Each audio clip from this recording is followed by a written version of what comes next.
Today I'm going to take you on my hunt. It is an extremely overlooked piece of public land. I get in there and hunt deer bedding. I'm hunting low to the ground and it gets pretty exciting. So you guys stay with me. If you like my content, if this video helps you, if you don't mind, hit that like button. And if you really like my content and you want to help support the channel, think about hitting that subscribe button. You guys stay safe out there. Let's get to the video. What up, guys? We're in this bedding area. You wouldn't believe nobody has hunted this yet. Completely overlooked spot. I hope you guys enjoy this video. Guys, stick with me till the end. I'll break down how I hunted this place. Show you a topo map and show you everything I was thinking when I decided to put my stand here.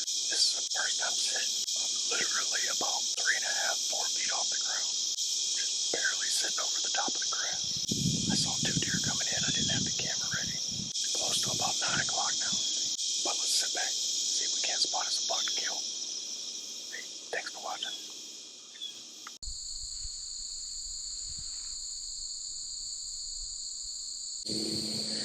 What's up, everybody? So, it is noon. We are still in this bedding area. I think I'm going to do an all-day sit. I know it's not the rut, but nobody's been in here as far as signing in the sign-in sheet. That definitely doesn't look like anybody's been in here. And there's, I'm 10, 15 yards from 3 or 4 buck beds right now. So it's hot. It's like 86 degrees. I got a little creek behind me, so we might see when we get up and move to the creek at some point. But if anything, we're just gonna be like an observation sit. You know, try to get eyes on something.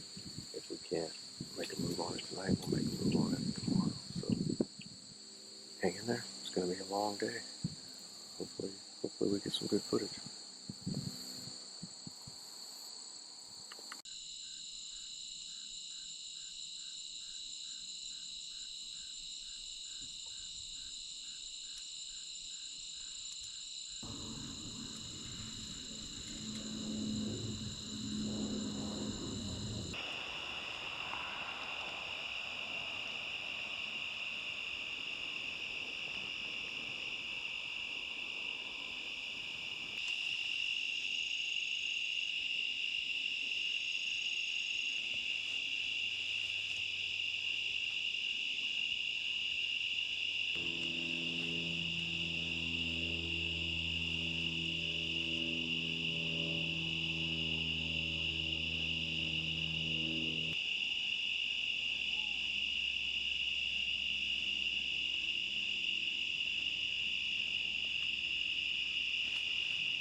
There she is. She didn't go far.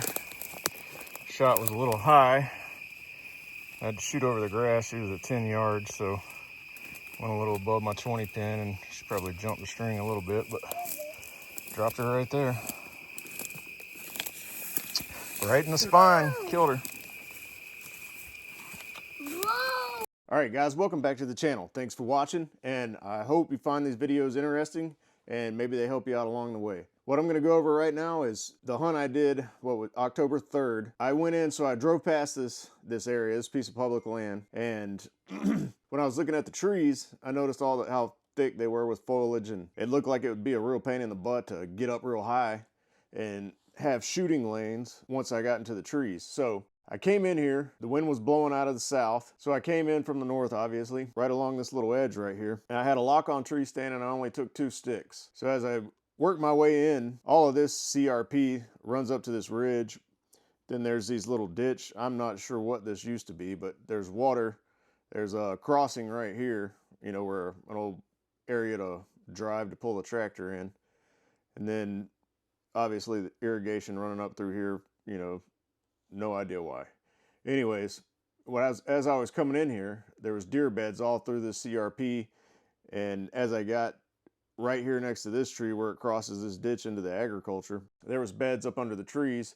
So I made it to this tree right here. When I got to that tree, I noticed a big bed right under this tree. I had scouted this before and seen beds back here. I have a trail camera right in here somewhere. More bedding up here, you know, during the day, you know, thermals rising, thermals falling. So I decided to stay right here. I actually sat basically all day. I got in there kind of late in the morning, about 7:30, 8 o'clock. Sat till dark. Didn't see anything. And well, I saw 2 does walking in, and then I didn't see any other deer till, you know, an hour before dark. 86 degrees outside, so it was pretty warm out there. But hey, you know, I wanted to get in there and see what I could find and see if there was a big buck in the area. So the deer came in, and as I was sitting here, I did notice some more deer in the back. Didn't get a good look at them. But when this weather changes here, I think Tuesday we're supposed to get some rain, and then it's supposed to turn cold. So I think I'm going to take advantage of that weather shift and try to get back there and see if I can't kill a buck. So as I got in here, I noticed all the beds, good trails coming through, really fresh sign. Saw one little rub, you know, I didn't see any scrapes or anything like that.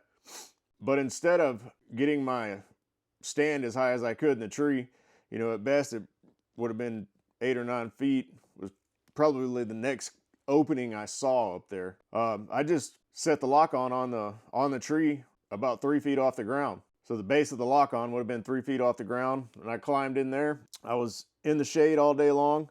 I did cut some branches towards the middle of the day. They were less than a ½ inch. They got to be smaller than a ½ inch to cut them. And then created some more shade for myself, and, you know, still left room to draw my bow and be able to move around pretty freely in there. But that was really kind of my first true experience hunting low in a tree stand. I've hunted off the ground quite a few times, and I've had a lot of success hunting off the ground with a bow and a rifle. But yeah, I was really amazed how well I stayed concealed, even being that low to the ground. I went into another area today, jumped a buck going in, and really good sign. It's a funnel going through a swamp right there on the edge of the cattail swamp. Really thought I was going to see a deer tonight, see a big buck tonight, but I didn't see anything. The wind was kind of swirling. I did leave my stuff in there, so I'm going to get back in there tomorrow on a different wind and see if I see any deer, see if I see a buck come through, or see if I see anything, see if it's worth going back in there.